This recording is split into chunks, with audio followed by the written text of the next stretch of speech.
ভাই কি হলো রে? আমি তোর আগেই কইছি ঘটনার পিছনে ঘটনা থাকে। আসিফ, সামান্য সভাপতি হয়েছো, কোনো এমপি মন্ত্রী হও নাই, এতেই তোমার এত দাপট। আমি তোমাকে এর আগেও বলছি, এলাকার ছোট ভাই ছোট ভাইয়ের মতো থাকো, এলাকায় কোন রকম জ্ঞানজাম সৃষ্টি করবে না। তোমার মতো এরকম বহু হাসিবকে এর আগে শেষ করে ফেলছি। তোমাকে আজকে সাবধান করতেছি, নেক্সট টাইম কিন্তু সাবধান করবো না, সরাসরি খাইয়ে দিব পোলাপান। যা বলছি কথাটা মাথা রাখিও।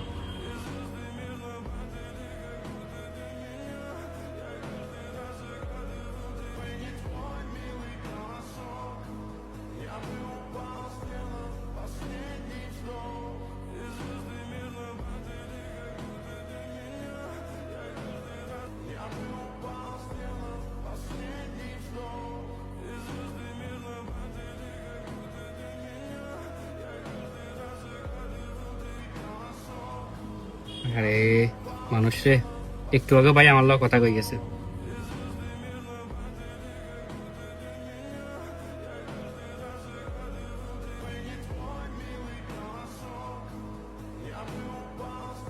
ভাই কি এক কমিটি দিলাম, এই কমিটি তো মাথায় খারাপ করে ফেলাইলো।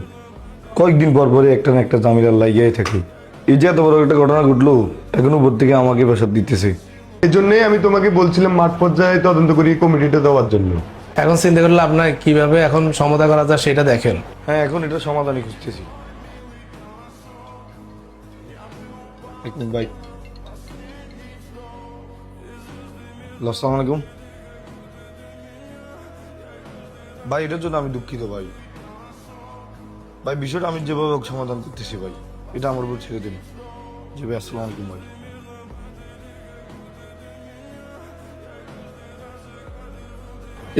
আপনি রহিমের জসিম সাহেব কি বলেন আমার অফিস আসতে? ঠিক আছে, সন্তরা, আমি কয়েকদিনের জন্য মালদ্বীপ যাইতেছি। এলাকায় এমনি একটা মার্ডার হয়েছে, সব আঙ্গুল কিন্তু আমাদের উপর চড়তেছে। সবাই ভাবতেছে এই মার্ডারের পেছনে আমাদের হাত আছে। এখন এই যাই ঝামেলার মধ্যে তোরা চাইছ আবার কোনো যাই ঝামেলা করিস না, কোনো তর্ক বিতর্ক করা দরকার না কারোর সাথে, যতদিন পর্যন্ত আমি না আসি। ভাই আপনি তাহলে আসবেন কবে? পরিস্থিতি ঠান্ডা হলে আমি নিজে এমনি চলে আসবো। ভাই তাহলে সুজন ভাইরে বলে যান আমাকে দিকে খেয়াল রাখতো। তাহলে ভাই আমরা এলাকা থেকে চলে যাই। না না, এই ভুল এখন করা যেত না। এখন যদি সবাই যদি একসাথে সরে যাস তাহলে মনে করবো যে আমরা মার্ডারটা করাচ্ছি। ঠিক আছে ভাই, আপনি এটা নিয়ে টেনশন নিয়েন না, আমরা আছি। ফলাফান যাতে কোনো যায় ঝামেলা না জড়ায়, কোনো তর্কে না জড়ায়, ঠিক আছে নি? ফলাফানের দিকে খেয়াল দিয়ে রাখবা। চলো কেমন?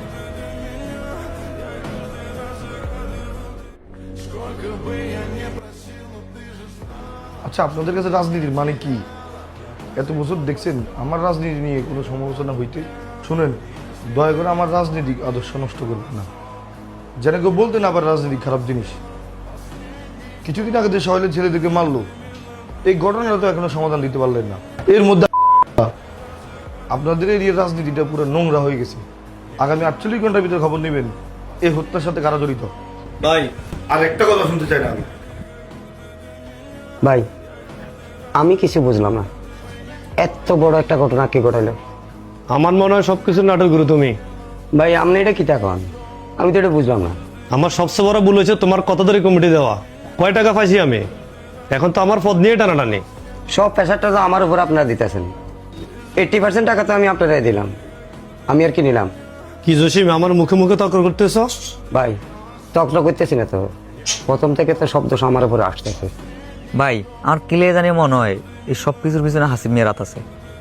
না রে সাকিব, আমার এমন মনে হয় না। ঘটনার পিছনে অন্য কোনো ঘটনা থাকতে পারে। আমরা চোখের সামনে যা দেখি সবসময় তা হয় না। আদার তোর কি মনে হয়? হ্যাঁ ঠিক আছে। কি কস তুই ভুলভাল কথাবার্তা, নাকি এটার পিছনে তোর আদা আছে? এ ভাই আমার সমস্যা কিটা, যে কোনো বেজাল হইলে আমরা আমার জড়ানো কিনলে মানে বেজাল একটা সেটার মধ্যে আয় দেয়, সবসময় আইসলে ভালো লাগে না।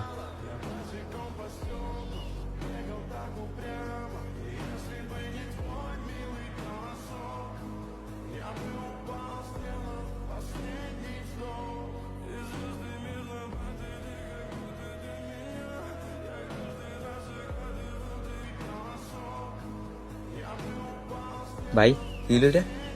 আমি তোর আগেই কইছি ঘটনার পিছনে ঘটনা থাকে।